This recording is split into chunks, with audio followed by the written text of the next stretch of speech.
Bonjour à tous et bienvenue dans Ride Up Mag, votre émission hebdomadaire entièrement consacrée à l'actualité des sports extrêmes.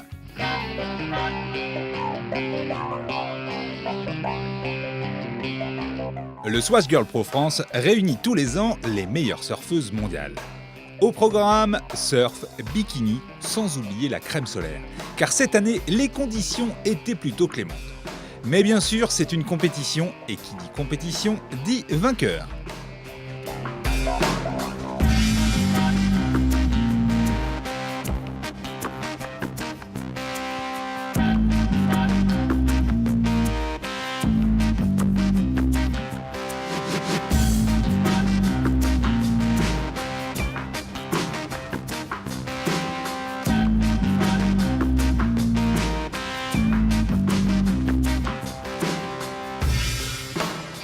Tout le Gotha du surf féminin était réuni pour cette compétition, comme Carissa Moore, Coco O et Alessa Kaizen, ou encore Silvana Lima. Une compétition très intense, mais l'absence de vagues a joué des tours aux surfeuses les plus chevronnées. Sur le spot des Bourdaines à Seignos et le spot d'Osgore, il ne fallait pas se manquer et choisir la bonne vague pour espérer engranger le maximum de points. Dans cet exercice, c'est l'Australienne Nikki Van Dijk qui s'est illustrée en remportant la finale. Elle enregistre ainsi sa 5e victoire de l'année, une grande joie pour la surfeuse de 19 ans.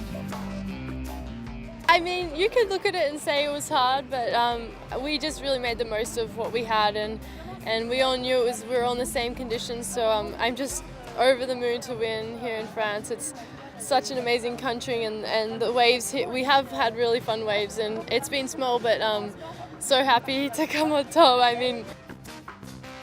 L'Hawaïenne Maina Maeda, 16 ans, a impressionné le public en accrochant la 2e place. Cette seconde place lui permet d'acquérir la prestigieuse World Card, synonyme d'un aller simple pour la Californie. Elle participera donc à la 7e étape californienne du Women's World Tour 2014, une performance exceptionnelle qu'elle ne pensait pas réaliser.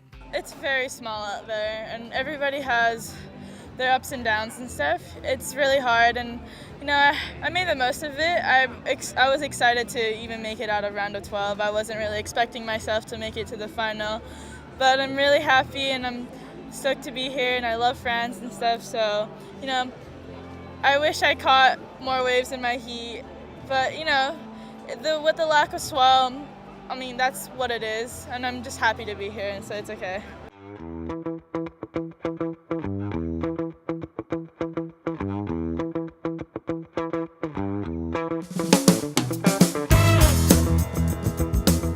L'aventure tricolore a été semée d'embûches. Pauline Hadot, éliminée dès les 8e de finale, se retrouve en difficulté sur les 2 tableaux, World Tour Championship et Qualification Series. Malgré la joie de pouvoir disputer une compétition sur le sol français, la surfeuse andaillaise échoue face aux 2 Australiennes Kelly Andrew et Elijah Coffey.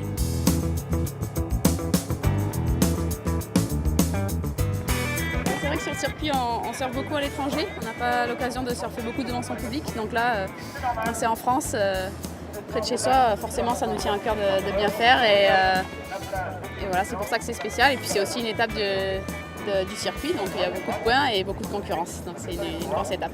Je suis déçue parce que j'ai pas l'impression d'avoir vraiment surfé. Et je trouvais que ça a été assez dur sur les priorités. J'ai perdu la priorité une fois, j'ai pas trop compris pourquoi, mais bon, enfin, ça a été, c'était pas évident.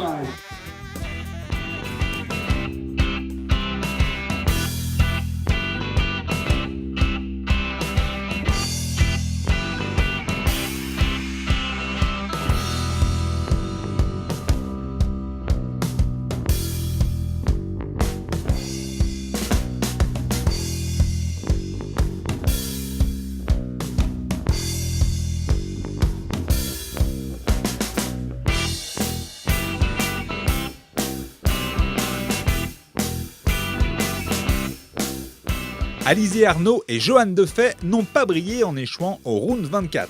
Cette dernière devra se contenter du Women's World Tour.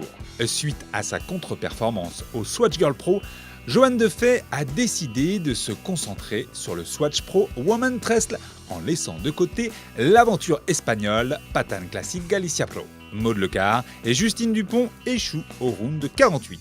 Déception française donc, mais le Swatch Girl Tour vous donne rendez-vous l'année prochaine en espérant voir cette fois-ci une Française sur le podium.